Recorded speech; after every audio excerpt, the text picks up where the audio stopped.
اسی پیٹرن پہ بنانا ہے. جو ملک چھوڑ کے لوگ جا رہے ہیں, اس ملک کو جنت بنایا جائے, اور اس میں سب سے پہلی چیز جو ہے وہ فرقہ واریت کا خاتمہ ہے.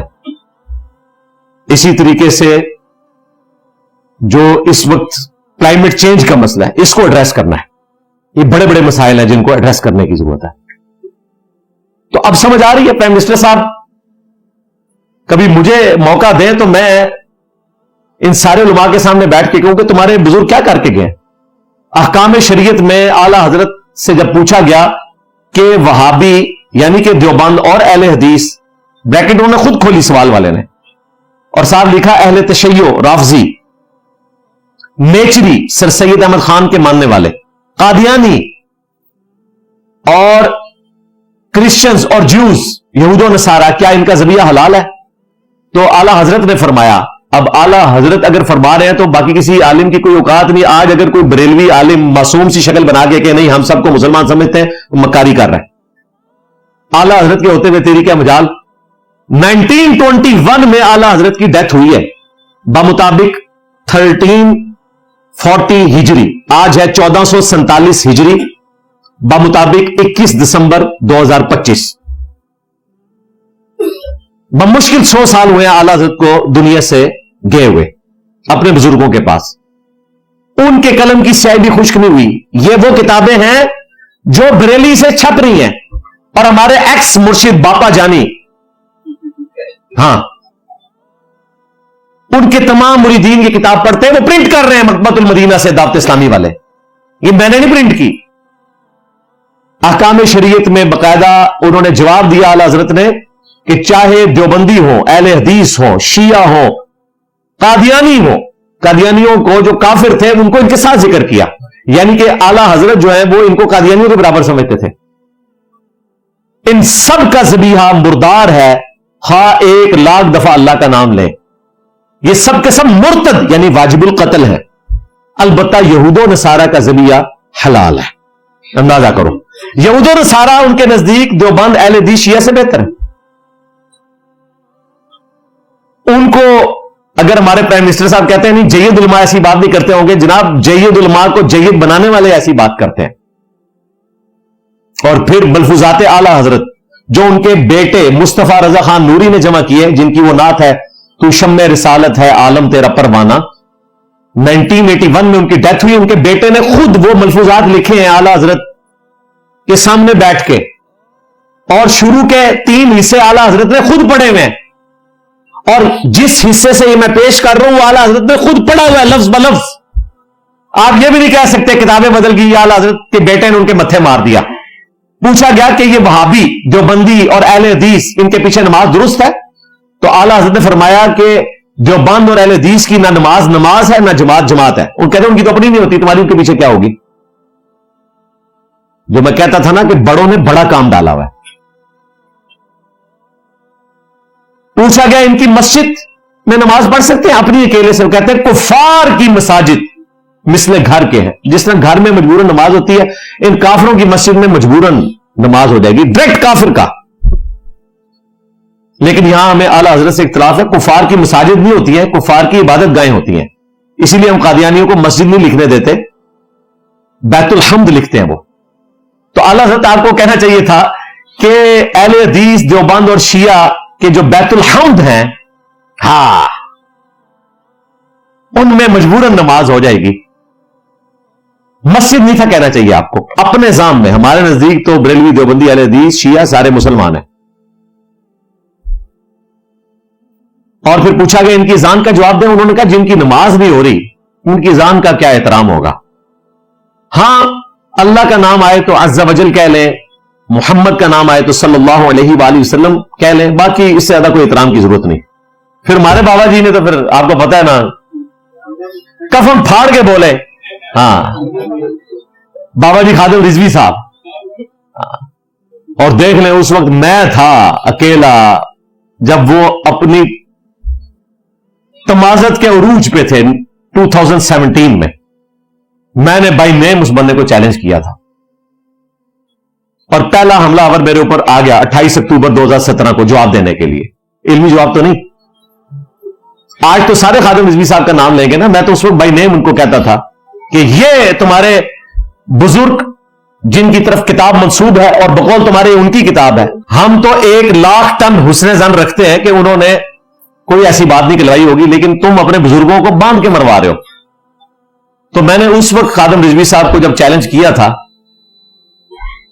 تو اللہ کا شکر ہے اس شر میں سے بہت خیر نکلا. جو ختم نبوت کے نام کے اوپر وہ گالیاں نکال رہے تھے اور میں نے کہا کہ یہ ختم نبوت کی کاز کو بدنام کر رہے ہیں صلی اللہ علیہ وآلہ وسلم، اور ان کی ختم نبوت صرف اینٹی قادیانی ہے. اپنے بزرگ جنہوں نے اپنے ناموں کے کلمے پڑھائے اور ان کا یہ دفاع کرتے ہیں اس پہ نہیں بولیں گے اور مرتے دم تک نہیں بولے. اور اسی 2017 کے دھرنوں کا تحفہ ہیں ہمارے وکیل طاہر ایوبی صاحب. یہ خادم رضوی صاحب کے سٹیج پہ تقریریں کیا کرتے تھے. ہاں جی جو آج ہمارے وکیل ہیں. بعض اس وقت کلپ دیکھا، اللہ نے ہدایت دی. اور میں آپ کو بتاؤں، میں جہاں گیا ہوں نا جیل میں، مجھے کوئی بندہ اس دعوت حق سے نفرت کرنے والا نہیں ملا. اوپر سے نیچے تک سب کے سب لوگ اس دعوت حق سے جڑے ہوئے ملے. الحمدللہ، یہ اللہ کا فضل ہے. تو وہ خادم رضوی صاحب انہوں نے تو پھر اپنے بزرگوں سے بھی ایک قدم آگے جا کے کہہ دیا مزار اقبال کے اوپر بادشاہی مسجد کے باہر کہ چھڑ دو وابیاں دی اذان دا کی احترام، یہ تو سورہ نے سور نے کہنا ہونا بڑے کا اخلاص منگو تو بڑے بڑے لوگ ہم گدامن خیر پا ہی دیں گے. چلو چلیے وابیاں دی اذان یہ چڑھا دے تو سور بسور چلو چلیے. تو وہ جو انہوں نے کہا وہ بڑوں نے یہی کہا ہوا تھا، اس کو انہوں نے اچھے طریقے سے اور بریف کر دیا. ہاں کہ جس طرح سور ہے جانوروں میں کہ حرام ہے ان کا کھانا، ویسے تو اللہ نے ان کو بھی مقصد کے لیے پیدا کیا، اس طرح انسانوں میں وہابی ہیں. مسلمانوں میں نہیں، مسلمان تو مانتے ہی نہیں ہیں وہ.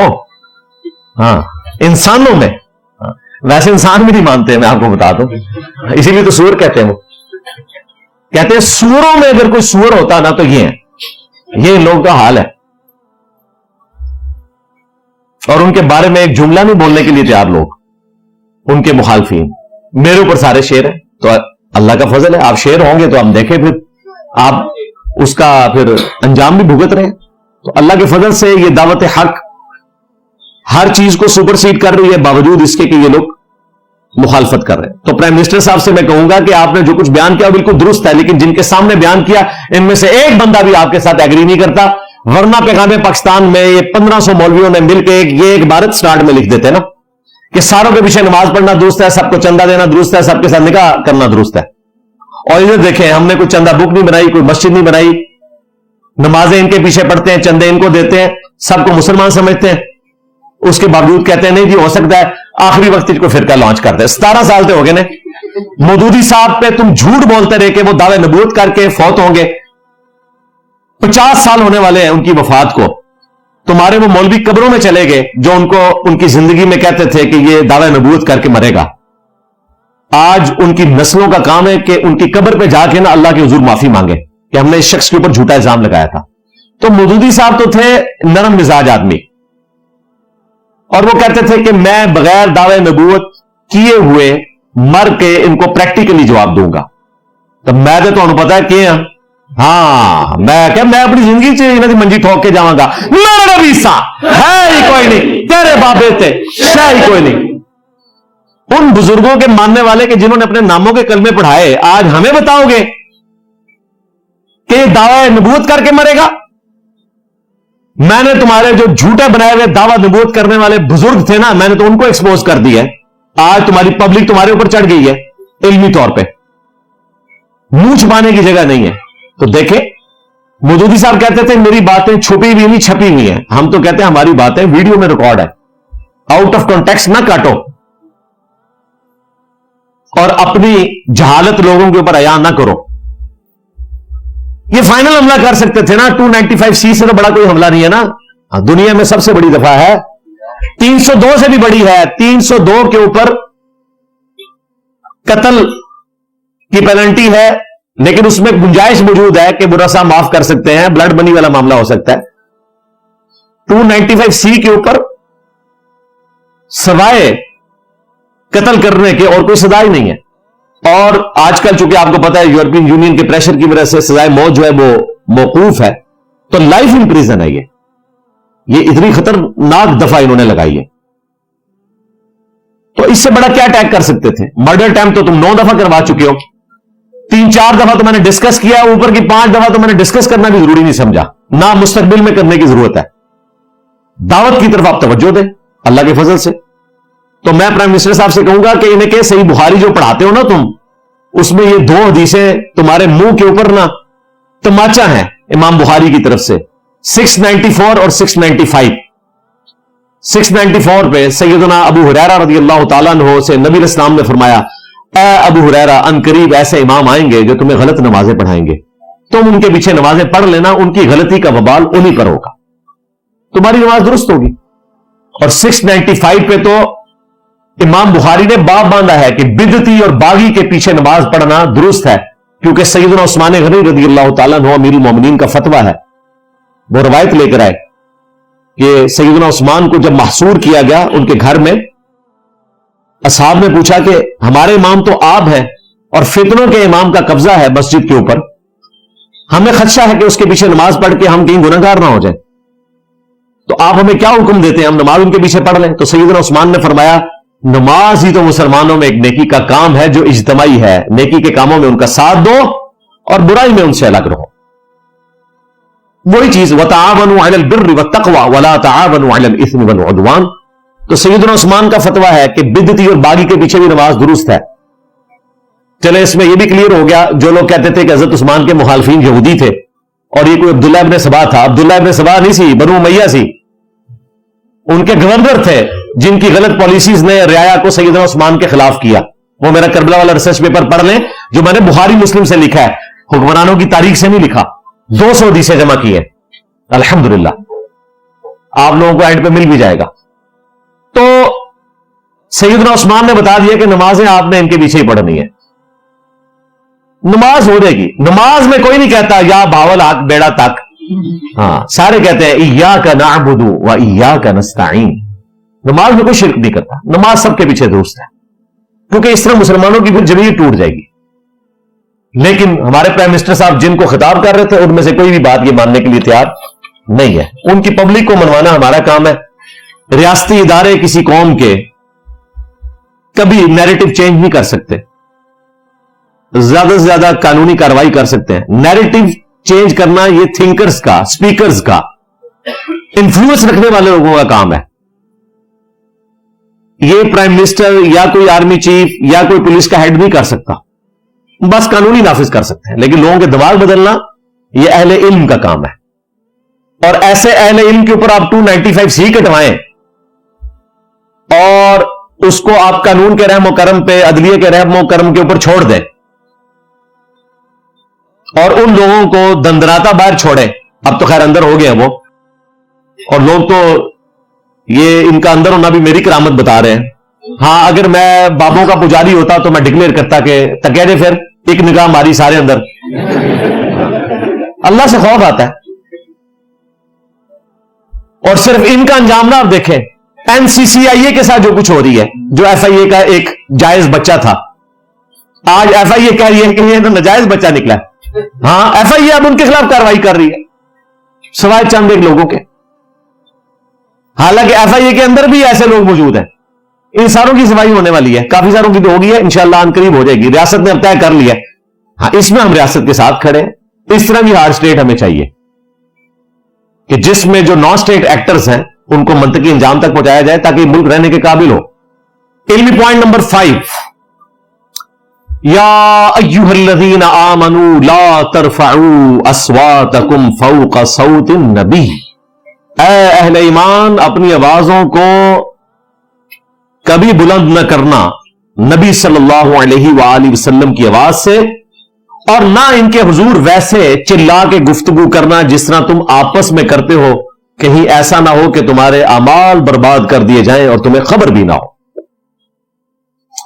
یہ آیت جو ہے اس مخلوق کے 4 ٹاپ کے جو لوگ ہیں انبیاء کے بعد, ان میں سے 2 کے بارے میں نازل ہوئی ہے, سیدنا ابو بکر اور عمر رضی اللہ عنہما وعلیہم السلام.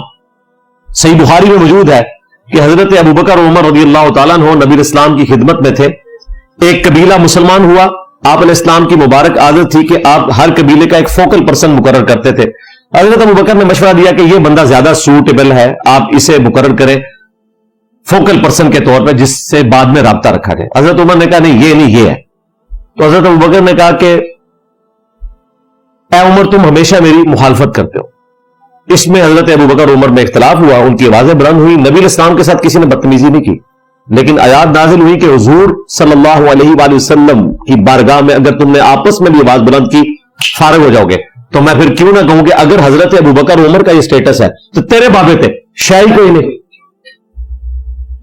اور پھر اسی حدیث میں الفاظ ہے, ابن ابی ملیکہ کہتے ہیں قریب تھا کہ مخلوق کے دو بہترین لوگ برباد ہو جاتے, یعنی کہ ابو بکر اور عمر, جب انہوں نے انجانے میں اپنی آوازوں کو بلند کیا. حدیث کے الفاظ ہیں. اور اینڈ پہ آتا ہے کہ عبداللہ ابن زبیر کہتے ہیں کہ اس کے بعد حضرت عمر اتنا آہستہ بولتے تھے کہ رسول اللہ کو ان کی آواز سنائی نہیں دیتی تھی. آپ صلی اللہ علیہ وآلہ وسلم کہتے تھے عمر اونچا بولو مجھے آواز نہیں آ رہی. پھر اگلی آیات نازل ہوئی, ان الذین یغضون اصواتهم عند رسول اللہ, بے شک جو لوگ اپنی آوازوں کو پست رکھتے ہیں رسول اللہ کے حضور صلی اللہ علیہ وآلہ وسلم, یہی وہ لوگ ہیں جن کے دلوں کو اللہ نے تقوی کے لیے چن لیا ہے, ان کے لیے مغفرت اور اجر عظیم ہے. اور یہ آیات آج بھی روزہ شریف کے اوپر لکھی ہوئی ہیں. جن کو یہ کہتے ہیں یہ وہابی گستاخ ہیں, انہوں نے یہ روزہ شریف کے اوپر آیات لکھ کے لگائی ہوئی ہیں.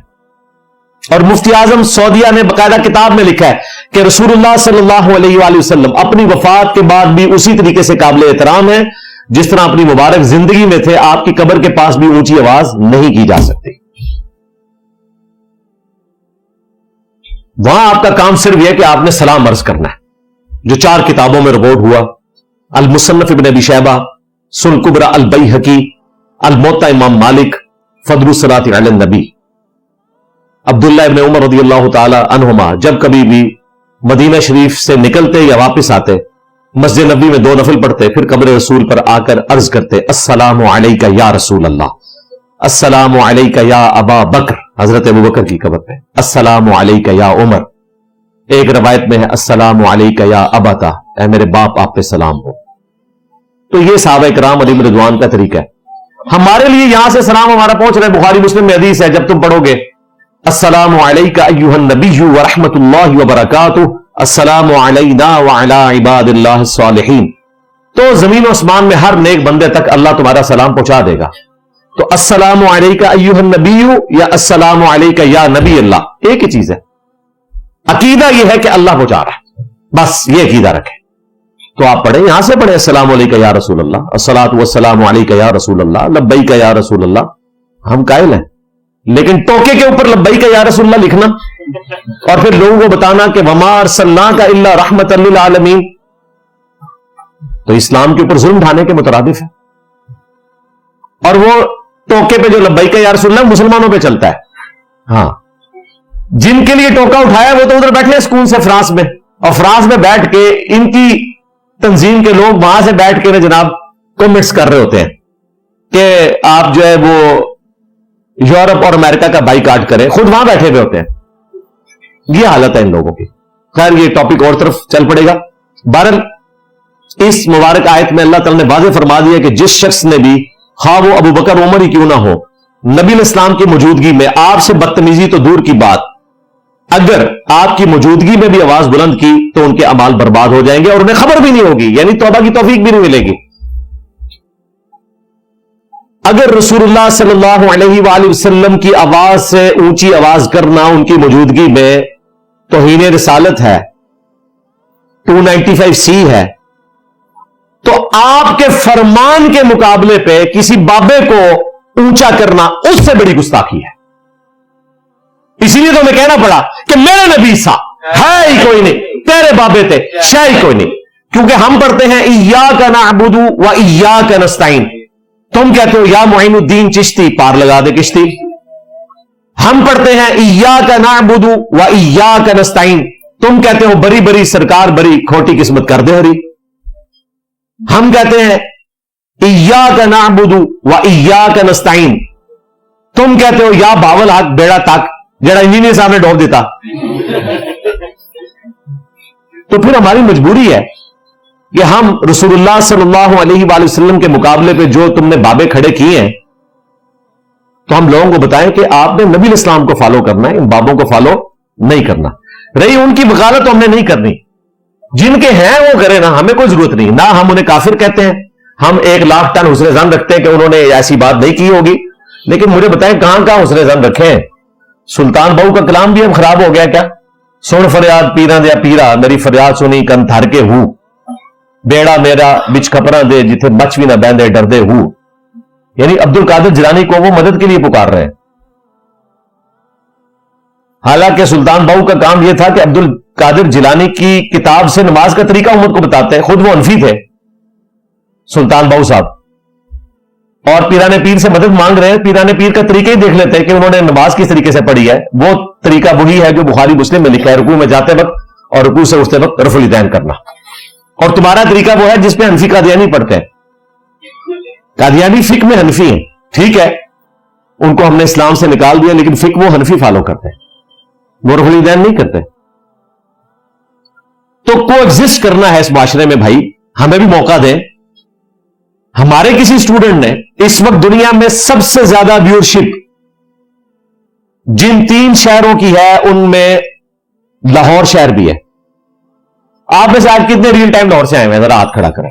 ہیلو جی، کرامت دیکھ لو، ٹھیک ہے. سیال کوٹ بھی ہے، اور بھی سٹیز ہیں، سری نگر ہے، راول پنڈی ہے، کافی سارے سٹیز ہیں. لیکن میں آپ کو بتا رہا ہوں، کیا ہمارے اسٹوڈنٹس جو لاہور سٹی میں لاکھوں کی تعداد میں ہیں آج تک سی سی پی او لاہور کے پاس گئے ہیں کہ داتا دربار بند کرو، یہاں پہ چرس بک رہی ہے، پروسٹیٹیوشن کا اڈا بنا ہوا ہے، اس میں بزرگوں کا کوئی قصور نہیں ہے، لیکن بزرگوں کو ایک بروار ہے نا، کہتے ہیں کہ بزرگوں کے بغیر یہاں کوئی پتا بھی نہیں ہل سکتا، کوئی پرندہ پر نہیں مار سکتا. تو اس کا مطلب بزرگوں کی مرضی سے سارا کام ہو رہا ہے. جی کعبے بھی کرین ڈگ پئی سی جی، وہ کعبے والے نے تو کوئی گارنٹی لی نہیں کعبے کی. وہ ابرا کا لشکر ایک ہی دفعہ تباہ کیا تھا، اس سال کو یادگار بنانا تھا، نبی اسلام کی پیدائش کا سال تھا. اس کے بعد یزید پلید کے دور میں کعبہ ڈیمیج ہوا، اس کی بمباری سے منجنیق کے ذریعے پتھر پھینکے گئے. پھر حجاج بن یوسف نے کیا، اور بخاری مسلم میں آتا ہے، یہ بھی صحیح مسلم میں رپورٹ ہوا ہے، بخاری مسلم میں آتا ہے قرب قیامت میں